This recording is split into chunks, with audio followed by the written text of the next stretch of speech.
आज हम लोग पढ़ रहे हैं मनी। तो मनी क्या है, व्हाट इज द मनी। देखिए मनी एक मीडियम है एक्सचेंज का, ठीक है।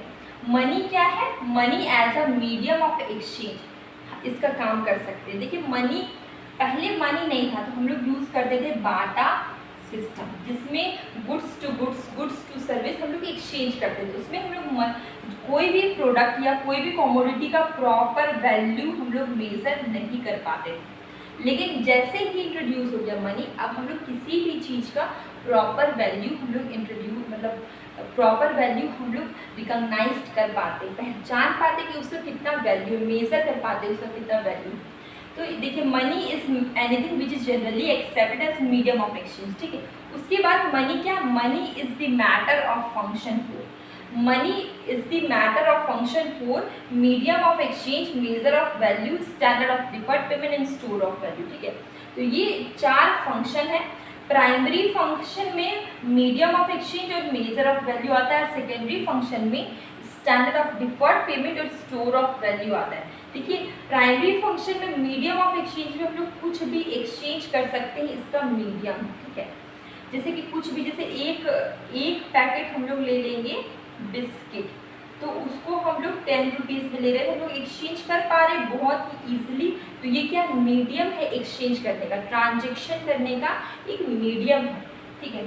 सेकेंड है मेजर ऑफ वैल्यू, तो हम लोग किसी भी चीज़ का वैल्यू हम लोग मेजर कर सकते हैं। जैसे कि मान लीजिए गोल्ड हो गया, गोल्ड का कितना वैल्यू है, ठीक है, सिल्वर का कितना वैल्यू है, तो ये सब हम लोग मेजर कर पाते हैं क्योंकि मनी परफॉर्म करता है as a measure of value.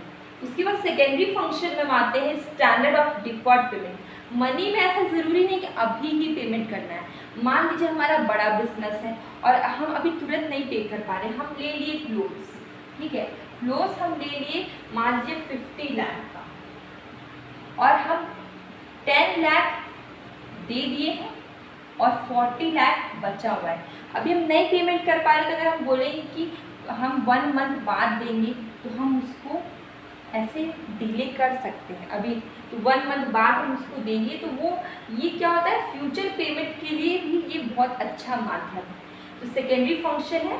उसके बाद है स्टोर ऑफ वैल्यू, तो हम लोग मनी को बहुत ही ईजिली स्टोर कर सकते हैं, तो ये परफॉर्म करता है as a store of value. उसके बाद हम आते हैं इवैल्यूएशन ऑफ मनी।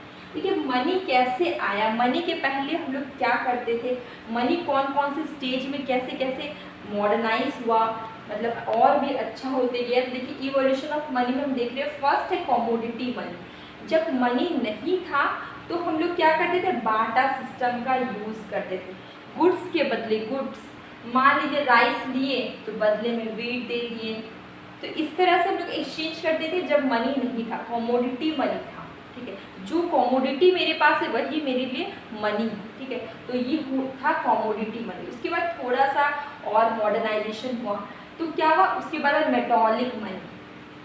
तो हम लोग उस समय क्या करने लगे, मान लीजिए हमें राइस चाहिए तो हम लोग बदले में गोल्ड दे देंगे, सिल्वर दे देंगे। तो गोल्ड का कॉइन्स होता था, सिल्वर का कॉइन्स होता था, कॉपर का कॉइन्स होता था, हम लोग बदले में कुछ भी खरीदे तो उसके बदले में ये देते थे। लेकिन इसमें ये प्रॉब्लम है मेटॉलिक मनी में, इसको कैरी करना थोड़ा डिफिकल्ट है क्योंकि ये हैवी होता है, ठीक है। उसके बाद है क्रेडिट मनी।